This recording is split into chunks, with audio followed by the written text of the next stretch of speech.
কাজে গেছি, কাজে যাওয়ার পরে গণাগণ অনুমানিক 9:30 পৌনে 10টা বাজে। তখন আমার একটা ফোন করছে শাহজাহান, মামা এরকম এরকম ব্যাপার, প্রশাসনের লোক আইছে আর এদিক দিয়ে ট্রাইবেল ঢুকছে। আমি তো বাবু আমি তো কাজে আই করছি, আমার তো কাজ করে খাওয়ান লাগে। তো এনে কেটে কেটে আইসে প্রশাসন, এইটুকু আইসে, এরপর ওসি সাহেব আছে, তারা সবাই আছে। তখন আমি বলছি ঠিক আছে, তারা যদি থেকে দেয়, তারা থাকাকালীনে তারা আমরা ক্ষয়ক্ষতি করতো না, তারার কাজ তারা করে দেবে।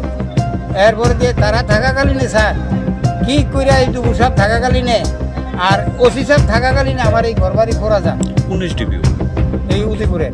আচ্ছা, তারপর প্রশাসনের ডিউটি তাইনের নেতৃত্বে নাকি? তাইনের নেতৃত্বে, ওসি সাহেবের নেতৃত্বে আজকে আমার এই সরবরাহ হয়েছে। কারা এটা? কে করছে? এটা করাইতে আছে আপনার মেন ঘটনাকারী লোক হলো 1 নম্বর আপনার কর্ণ বিজয় জমাতিয়া। কি কারণ? এটি তারা আজকে 5 বছর অন্তর্গত আমাদের উপরে তারা এইভাবে হামলা চালাইছে। আপনার নাম? আমার নাম আব্দুল হাকিম।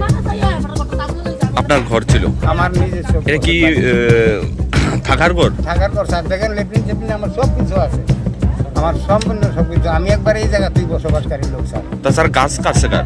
গাছ কাটছে এই বাড়িতে, এর দিকে একবারে ওই মাথা বই। টোটাল কত জনের? বা আপনার তো প্রায় 1.5 কোটি টাকার সয় সম্পদ নষ্ট করছে। কত জনের গাছ আছে? আসিল